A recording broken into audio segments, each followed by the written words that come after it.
바라보면서 축복할까요?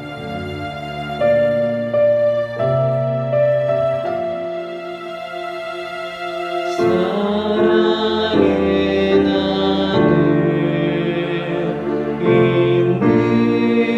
곳에 하나님께서 계시도다. 온라인으로 예배하는 분들 축복할까요? 사랑의 나늘 있는 곳에 하나님께서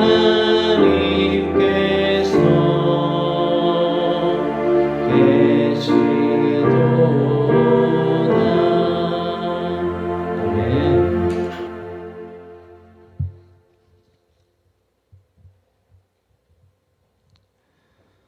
오늘도 예배하는 여러분 가운데 하나님의 은혜와 평강이 함께하길 축복합니다.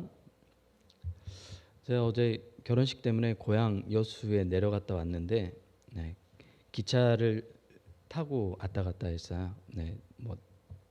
연휴가 길기 때문에 차가 많이 밀려요. 그럴 때는 또 여수를 찾는 사람들이 굉장히 많거든요, 요즘에. 그래서 기차를 타고 여수역에 내렸고 기차를 타고 또 올라와서 용산역에 내렸어요. 여수역에 내릴 때 예은이 또래 이제 대학생이겠죠. 학생이 짐을 굉장히 많이 들고 있는 거야. 캐리어부터 시작해가지고 여기 메고 양손 들고 어떻게 저거를 들고 혼자 가려고 하지? 이제 내리는 때 내가 뒤에 있었어요. 근데 막 낑낑대면서 캐리어 막 하고 막 엄청 힘들어하고 있더라고요. 키도 좀 왜소한 여학생이었는데 한 22 이 정도 돼 보였어요. 그래서 제가 얘기했죠. 내가 캐리어를 들어서 내려줄 테니까 학생은 가방만 들고 내리라고. 근데 너무 감사하는 거야. 근데 내 주변에 나보다 젊은 남자가 많았거든요. 나보다 젊은 나 아저씨 말고 젊은 솔로들이 많이 있었는데 아무도 하지 않더라고요. 예. 각자 분주한 거죠. 자기 내려서 빨리 가야 되니까. 또 수줍음이 많아서 그런지 뭐 수줍음이 많게 보이진 않더라고요. 내가 좀 들어줄까요? 이렇게 얘기할 수 있는 거잖아요. 그리고 용산에서 내릴 때예요. 이제 어제 저녁에 용산에 도착했죠. 결혼식 참석하고 왔으니까. 용산에 내릴 때 이제 한 애기 엄마가 애기를 앞에 안고, 그러니까 어린 애예요. 우리 윤석열 대통령 말로는 6개월이면 아이들이 걸어 다닌다고 하더라고요. 그런 아이들이 있나 봐요. 저는 처음 들어보는데. 그래서 6개월이면 걷기가 힘들습니다, 여러분. 이렇게 아이를 안고 짐을 2개를 지고 캐리어를 또 가지고 있는 거야. 그래서 제 앞에 누가 있었냐면 치매에 걸린 할머니와 그리고 그 아들이 있었어요. 근데 치매 걸린 할머니가 어떻게 치매 걸린지 아냐면 엉뚱한 소리를 계속 했어요. 제 옆에 좌석에 있었어요. 그래서 계속 아들이랑 얘기한 걸 들었거든요. 저는 반대편 좌석에 있었고. 그래서 그 할머니가 보는 거야. 애기 엄마 짐이 많아, 좀 들어줘. 아들한테 그러는 거야. 근데 아들은 엄마도 케어하기 힘들잖아요. 이렇게 엄마를 옆에 붙들고 있으니까. 그 주변에 젊은 남자들이 많았어요. 아무도 그 애기 엄마를 도와주지 않더라고요. 제가 또 얘기했죠. 캐리어를 내가 들어줄 테니까 애기도 있고 힘드니까 먼저 내리시라고, 안전하게. 그래서 내려 들었더니 고맙다고 하더라고요. 이런 작은 친절들이 우리 삶을 따뜻하게 만들거든요, 사실은. 근데 그런 것들이 점점 사라지는 것 같아요. 요즘에 그런 것들 보기가 힘들 것 같고. 왜 그런지는 모르겠어요. 사람들 마음 가운데 뭐가 있는지 저도 잘 모르겠어요. 사람 마음을 어떻게 알아요? 제 마음도 잘 모르는데. 우리 안에 2마리 늑대라는 이야기로 유명해진 위베르 망시옹의 책 마지막 나무가 사라진 후에야의 내용입니다. 한 번쯤 인터넷으로 듣거나 짧은 아티클로 읽어보았을 겁니다. 우리 교회는 제가 독서 모임 할 때 자주 이 이야기를 들려드렸죠. 어느 날 체로키족 노인이 노인이 손자를 무릎에 앉혀놓고 말합니다. 얘야, 사람 안에는 2마리의 늑대가 살고 있단다. 그러니까 손자가 놀래죠. 사람 안에 정말 늑대가 살고 있어요? 그리고 이야기를 계속 이어갑니다. 한 마리는 악한 놈이야. 그 놈은 화를 잘 내고 늘 싸우기를 좋아하고 용서할 줄 모른단다. 다른 한 늑대는 착한 놈이지. 이 착한 늑대는 매우 친절하고 사랑스럽단다. 이 2마리 늑대가 내 안에도 있단다. 깜짝 놀란 손자가 한참을 생각하다가 할아버지께 묻습니다. 할아버지, 그럼 내 안에 있는 늑대 2마리가 싸우면 누가 이기나요? 물어보는 거야. 그랬더니 할아버지가 빙그레 웃으며 말합니다. 어떤 늑대죠? 그렇죠. 내가 먹이를 많이 준 늑대가 이기지. 이렇게 이야기하는 거야. 단순한 이야기지만 많은 인사이트가 들어있는 이야기입니다. 여러분은 여러분 안에 살고 있는 2마리 늑대 중 어떤 늑대에게 먹이를 많이 주고 있습니까? 여러분 어때요? 이러한 현상은 신앙생활 안에서도 그대로 나타나죠. 사람은 자신이 가지는 관심 분야에 따라 자신의 삶이 결정되는 경우가 굉장히 많습니다. 예를 들어 육체적인 감각의 즐거움을 발달시키는 삶을 사는 사람은 육체적인 감각의 즐거움을 다른 사람보다 더 잘할까요? 모를까요? 잘 알죠. 마사지 받아보셨어요? 그 마사지 받았을 때 풀리는 그 피곤함을 아는 사람은 마사지를 계속 받아요. 좋으니까. 맛있는 음식을 좋아하는 사람들 있죠. 맛있는 음식을 먹는 즐거움을 아니까 더 맛있는 곳을 찾아 지방으로까지 가죠. 음식 가격은 15,000원인데 서울에서 전주까지 가는 거야. 도로교통비까지 다 하면서. 왜 그러죠? 맛의 즐거움을 알기 때문에 그렇습니다. 그래서 육체적인 그런 감각들을 따라가는 사람들은 그 유혹이 왔을 때 그렇지 않는 사람보다 더 어떨까요? 취약할까요? 안 취약할까요? 취약하죠. 반대로 늘 영적인 일에 관심을 가진 사람은 영적인 분야에 더 민감하고 영적인 일에서 오는 기쁨이 무엇인지 알게 됩니다. 육체적 감각에 길들여져 있는 사람에게는 이러한 모습이 바보처럼 보입니다. 그래서 보통 신앙인들은 이런 말을 많이 듣죠. 어떤 말이죠? 야, 그렇게 재미없게 살아. 여러분 들어봤어요? 그러면 여러분 진짜 신앙인일 가능성이 높아요. 너 그렇게 재미없게 살아 왜? 이런 얘기를 했다면. 하지만 이 신앙생활을 추구하면서 얻어지는 영적인 기쁨을 아는 사람은 반대로 이야기합니다. 삶이 훨씬 더 의미 있고 풍성해져. 내 삶이 가치 있어. 이러한 현상은 국제 NGO 단체에서 봉사하는 연예인들을 통해서 확인할 수 있습니다. 연예인들 가운데 제가 이야기했죠. 자주 삶의 변화를 일으키는 연예인들이 있는데 어떤 연예인들이냐면 이런 국제적인 NGO 단체에 참여해가지고 봉사한 경험이 있는 연예인들이에요. 경험하고 나서 뭐라고 얘기하냐면 내가 삶을 잘못 살았다는 것을 깨닫게 됐다고 얘기해요. 뭔 거기 가서 영성 훈련을 하거나 그런 것도 아니에요. 그냥 어려운 아이들을 도와주고 그 아이들을 위해서 봉사하는 거예요. 그냥 아무것도 없어요. 가서 먹는 것도 불편하고 자는 것도 불편하고 다 불편한데 그 활동을 참여하고 난 이후에 보람이 있대요. 남을 도와주는데 행복하대요. 심지어 자기 돈을 내고 가요. 돈 단 한 푼도 받지 않아요. 근데 의미 있대요. 왜 그럴까요? 의미 있는 일, 영적인 일, 이런 것들에 대해서 가치를 발견했기 때문에 그렇습니다.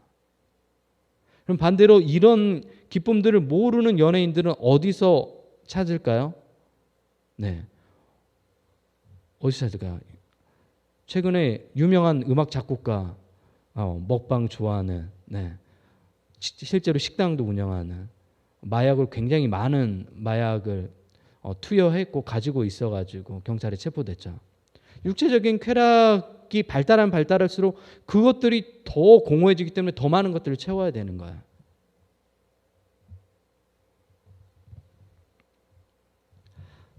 아마도 여러분도 처음 기독교인이 되기로 결심했을 때 아마 이러한 영적인 기쁨을 경험했을 거예요. 지금도 마찬가지입니다. 신앙생활의 시작이 기도라고 이야기합니다. 여기서 말하는 기도는 하나님 앞에서 자신을 들여다보는 거예요. 우리는 기도가 나의 욕망을 하나님께 아뢰는 것으로 착각하는데 기도는 하나님 앞에서 내 자신을 바라보는 거예요. 어렵지 않죠? 네. 이것은 훈련이 아닙니다. 사실 훈련이 될 수 없죠. 왜냐하면 훈련하는 순간 율법주의가 돼요. 신앙이라는 게 참 웃기죠. 그거를 계속해서 반복해서 훈련하면 더 성장할 것 같은데 어느 순간에 그게 율법이 되어버려요.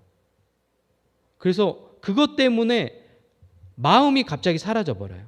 그 행위를 하는 것 자체가 중요해져 버려요. 이상하죠. 네. 바리새인들이 대표적인 이런 사람들이었어요. 마음이 없어도 행동으로 하면 돼. 주일날 마음이 없어도 예배만 드리면 돼. 주일날 예배실에 와서 앉아 있으면 돼. 이런 생각만 하는 거예요.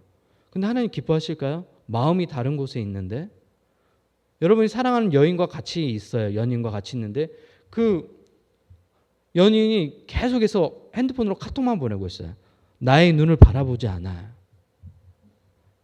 내 행동에 관심 있지 않아요. 계속해서 핸드폰 카톡만 보내고 있어. 핸드폰 게임만 하고 있어. 어때요?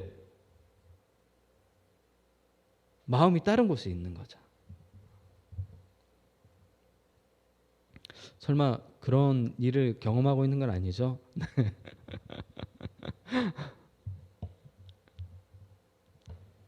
그러면 어떻게 해야 될까요? 바로 하나님 나라에 참여하는 선택을 하는 거예요.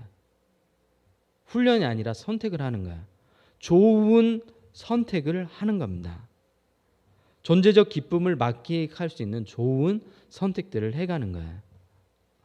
저의 삶도 마찬가지입니다. 저를 변화시켰던 것은 교회에서 진행한 프로그램들이 아니었어요. 저를 변화시켰던 건 예수님과의 만남이었습니다. 말씀 속에서 경험되는 하나님의 나라였습니다. 흔히 옛날 교회 어른들이 이러한 경험을 영적인 기쁨이라고 많이 사용했습니다. 이것이 아마 한국 교회가 잃어버린 가장 큰 기독교 유산이지 않을까 싶어요. 한국 교회는 80년부터 90년까지 폭발적인 성장을 이뤘습니다. 8, 90년대. 이 폭발적인 성장을 이루면서 교회가 점점 변하기 시작했는데 어떤 변화가 있었냐면 세상과 눈높이를 맞춰가기 시작했어요. 왜? 더 많은 사람들을 교회로 데려오기 위해서. 마케팅 용어로 빌리자면 고객 맞춤형으로 교회가 변화되었던 거야. 여기서 변화는 좋지 않는 의미의 변화를 이야기합니다. 이러한 과정 속에서 한국 교회는 많은 영적인 유산들을 잃어버렸죠. 저녁 예배는 오후 예배로 바뀌면서 주일 예배는 더 분주하게 돌아가고 있습니다. 물론 교회에서 집으로 돌아가는 시간은 물론 늘었겠죠. 이러한 현상은 심지어 설교에도 나타났죠. 많은 목회자들이 경제적인 성공이 마치 인생의 성공인 것처럼 하나님의 말씀을 전하고 있습니다. 여러분, 경제적인 성공이 절대로 인생의 성공이 아니에요. 혹시나 그런 생각을 지금 가지고 있다면 그것은 성서가 이야기하는 성공한 삶의 모습이 아닙니다. 성서에서 성공한 사람들의 대표적인 모습들이 있었죠. 누구예요? 경제적인 성공한 사람들의 대표적인 모습. 누가 있어요? 솔로몬이잖아요. 솔로몬보다 더 부유한 사람 없잖아요. 근데 성서는 솔로몬을 실패한 왕이라고 얘기해요. 그러면 경제적인 성공은 성공의 기준이 아니에요. 많은 목회자가 경제적인 성공 전략을 하나님의 말씀과 교묘히 섞어서 사용하는 악행을 현재도 저지르고 있습니다. 행정적인 부분에서도 이러한 현상은 동일하게 나타나는데 교회의 다양한 프로그램들을 기획하고 주일에는 교회만 온전히 봉사할 수 있도록 시스템을 구축하는 거야. 이러한 과정 속에서 신앙인들은 쉼을 잃어버렸습니다.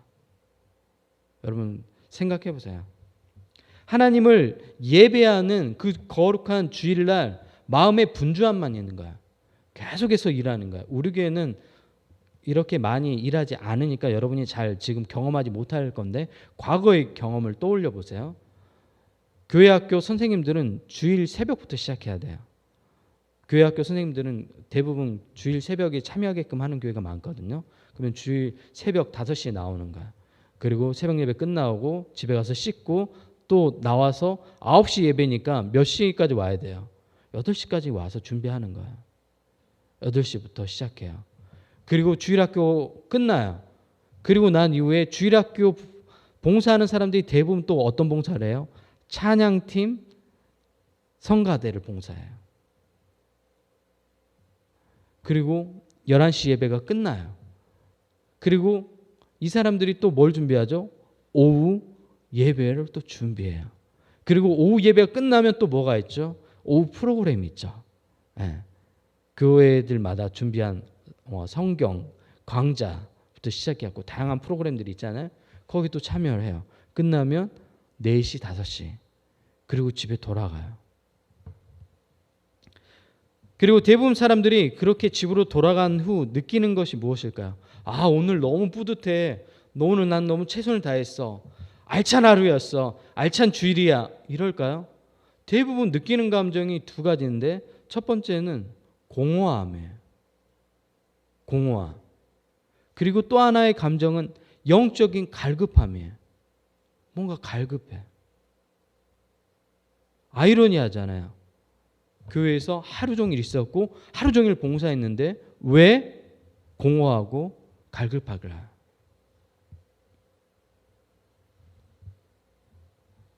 오늘 본문에는 오늘 한국 교회와 같은 이러한 상황의 한 가정에 나오죠.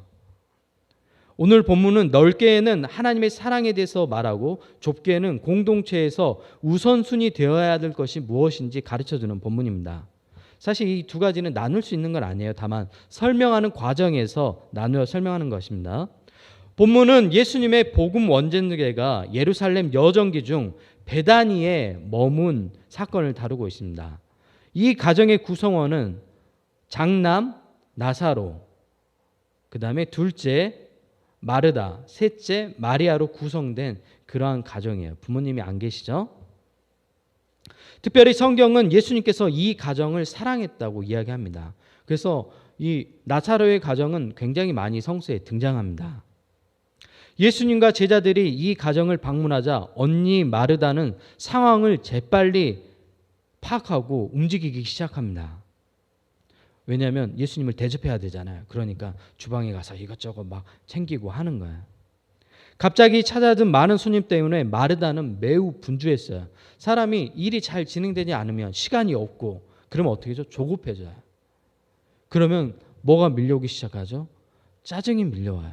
그 대접하는 것보다 짜증이 더 앞서기 시작해요. 감정이. 그리고 분주한 마음은 원망으로 바뀌기 시작합니다. 그리고 예수님께 이렇게 마르다가 요청합니다. 40절 하반절입니다. 주여, 내 동생이 나 혼자 일하게 두는 것을 생각하지 아니하시나이까? 그를 명하사 나를 도와주라 하소서. 철없는 마리아가 지금 뭐하고 있어요? 예수님 근처에서 말씀 듣고 있는 거야. 어떻게 철이 없어도 이렇게 철이 없어요. 언니는 열심히 다가도 준비하고 하는데 자기는 예수님 말씀 듣겠다고 앉아 있는 거야. 정말 철이 없죠. 눈치도 없고. 여러분 그런 사람도 있잖아요. 뭔가 교회에서 열심히 다 일하는데 혼자 앉아가지고 커피 마시는 사람. 우아하게. 다 막 바쁘게 움직이는데 혼자 우아하게 앉아서 커피 마시고 있어. 뭐 도와줄까라고 물어보지도 않아요. 핸드폰 보면서. 그럴 때 감정이에요. 공감이 확 되죠. 분노감이 일죠. 아, 쟤는 뭐야? 나는 이렇게 고생하는데 이런 마음이 들잖아. 지금 마르다가 그런 심정인 거예요. 심지어 자기 동생이야. 가족이면 어때요? 더 화나죠. 네. 집에서 엄마랑 나는 열심히 청소하는데 컴퓨터 게임하고 있어. 아, 화나죠. 근데 지금 그러고 있는 거예요. 그러자 예수님이 애처롭게 생각하면서 말합니다. 이 성경을 유진 피터슨이라는 영성학자가 다음과 같이 번역했는데 더 의미가 와닿을 것 같아요. 마르다야, 사랑하는 마르다야, 내가 지나치게 염려함으로 아무것도 아닌 일로 흥분하고 있구나. 마리아는 가장 중요한 한 가지 일을 택했죠. 예수님의 말씀을 듣는 것. 그러니 마리아는 그것을 빼앗기지 않을 것이야라고 예수님께서 오히려 마르다에게 충고해 주죠. 이 본문은 마르다를 책망하는 내용이 아니에요. 그냥 말씀을 선택하는 게 더 중요하다 이런 식으로 이 본문을 해석하면 전혀 의미를 깨닫지 못한 거예요. 그러면 봉사하는 것은 의미가 없는 일이에요? 그렇게 이해해버리면 정말 바보 같은 생각인 거예요. 그런 내용이 아니에요. 잃어버린 영적인 가치를 설명해주는 본문이에요. 예수님이 하신 이 말씀은 우리가 일상의 삶과 교회 공동체 속에서 바뀌어 가야 할 부분을 이야기하고 있습니다. 그리고 우리는 이런 구조적 모순을 해결해 줘야 돼요. 뭐죠? 분주함을 없애는 구조로 바꿔줘야 되는 거야. 이해되셨죠? 중요한 것 중에 한 가지만 선택할 수 있도록 도와줘야 돼요. 마르다의 마음 가운데는 뭐가 있었어요? 예수님의 말씀도 듣고 싶은 마음이 있었어요. 근데 자기는 이 일을 해야 되잖아요. 근데 이 두 가지 다 하고 싶었던 거야. 그건 불가능한 일이잖아요. 그 둘 중에 하나를 선택해야 되는 거예요. 예수님을 대접하는 기쁨을 누리든지 예수님 앞에서 말씀을 듣는 기쁨을 누리든지 그 둘 중에 한 가지를 선택하는 거예요. 근데 이 두 가지를 다 가지고 싶었던 거야. 이러한 모습이 현대 신앙인들에게 굉장히 많죠. 세상에서도 인정받고 성공한 삶을 살고 싶으면서도 신앙인으로서도 좋은 가치를 가지고 가는 삶이라고 인정받고 싶은 거예요. 이 두 가지를 다 가질 수가 있을까요? 사실상 불가능해요. 좋은 신앙인이 되면 될수록 세상에서 인정받기 힘든 사람이 될 수밖에 없어요. 여러분 아부할 수 있어요? 여러분 상사에게 아부하면 인정받잖아요. 우리 이성진 청년 시설장에게 아부해요? 에? 양주 몇 년산 이렇게 갖다 주면서 내년에도 잘 부탁드립니다. 임금 이제 또 협상할 때 좀 몇 프로 좀 올려주십시오 생각하면서 갖다 줘요? 안 하잖아요. 왜? 그게 정직한 일이 아니기 때문에 안 하잖아요. 근데 그런 일들을 하면 직장 상사가 굉장히 좋아해요. 예. 인정받을 수 있는데 안 하잖아요. 옳지 않는 일이니까. 심지어 나쁜 일도 시켜요. 이거 편법으로 장부 이중으로 쓰라고. 예. 실제 받은 돈은 다른 장부에 기록하고 그 다음에 대외적으로 감사받을 수 있는 장부 따로 쓰라고. 여러분 따로 써주면 되잖아요. 뭐가 어려워요. 그러면 이쁨 받는단 말이에요. 직장 상사한테. 근데 내 양심에 걸리잖아요. 속이는 거니까. 안 한다고 그러면 뭐라고 그래요? 개념이 없다고 얘기하고 직장생활 이래갖고 하겠냐고 얘기하고 두 가지 다 하는 게 어렵다고 이야기하는 거예요.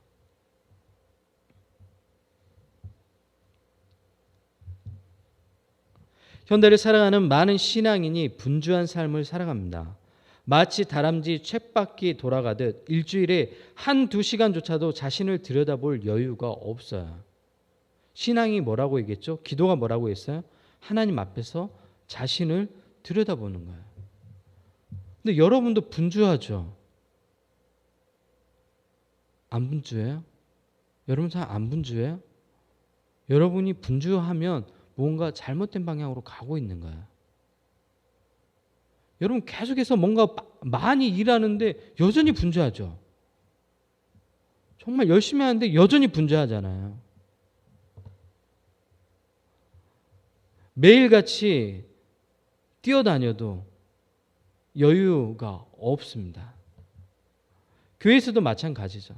많은 사람들이 굉장히 이른 아침부터 열심히 하는데 늘 마음 가운데 남아있는 것은 분주함이에요.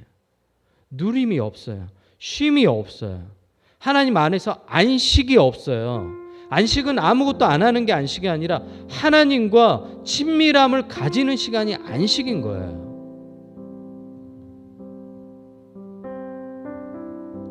하지만 이상하게도 12시간 교회에서 봉사했는데도 마음에 공허함, 영적인 갈급함이 여전하죠.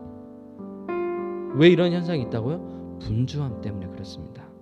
분주함이 오히려 예배 속에서 쉼을 얻지 못하게 만듭니다. 이것이 주일만 해당할까요? 여러분의 일상의 삶 속에서도 마찬가지예요. 하루를 시작하면서 여러분의 삶을 천천히 들여다보세요.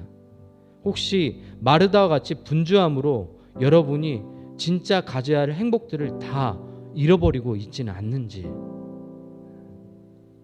처음 들려준 우리 안의 두 마리의 늑대 이야기를 다시 한번 생각해 볼까요?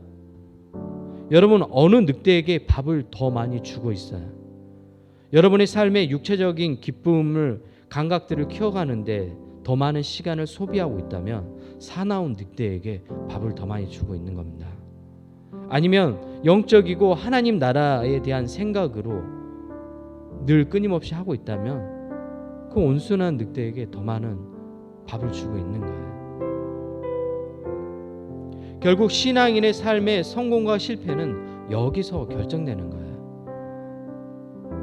여러분의 삶이 감각적인 기쁨을 추구하는 일 때문에 분주하다면 오늘 주님의 말씀을 들으십시오.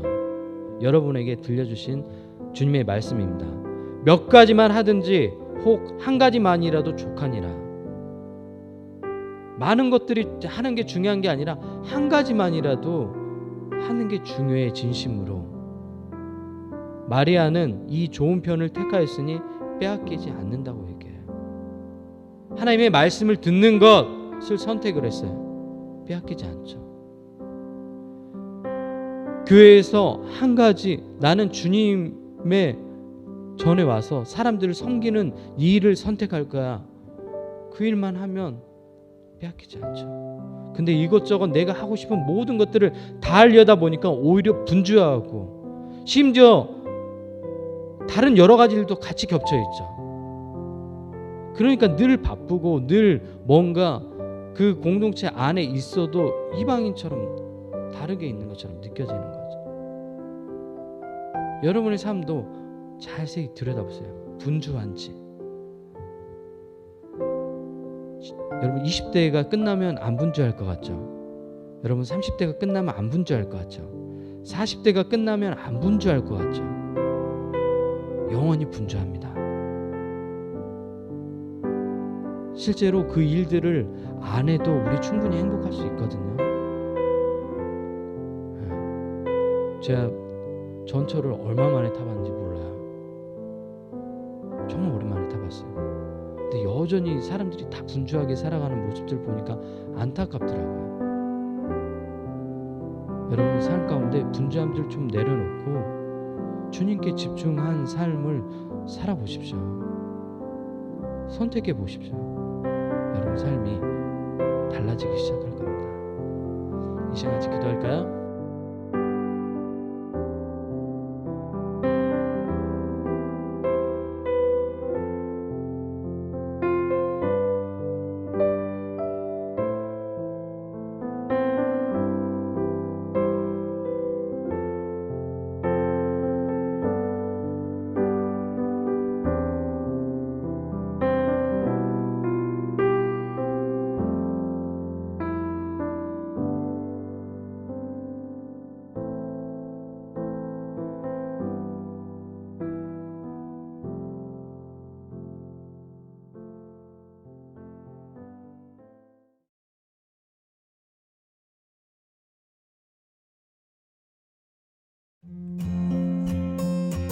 유해분교회 성도 여러분, 한 주간 잘 지내셨나요?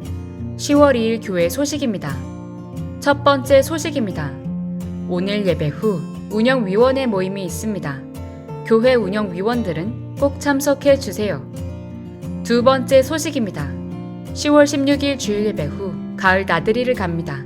장소는 경기도 광주 화담숲 수목원입니다. 자세한 내용과 일정은 교회 단체 카톡방 공지사항을 확인해 주세요. 세 번째 소식입니다. 코로나19 진단키트가 교회 출입구에 비치되어 있습니다. 필요시 사용해 주세요. 네 번째 소식입니다. 온라인 헌금은 재정 투명성을 위해 헌금 종류와 실명으로 교회 카카오뱅크 계좌에 헌금해 주세요. 망령되고 허탄한 신화를 버리고 경건에 이르도록 내 자신을 연단하라. 한 주도 조금 더 나은 사람이 되기 위한 발걸음을 내딛는 여러분 모두가 되시길 바랍니다.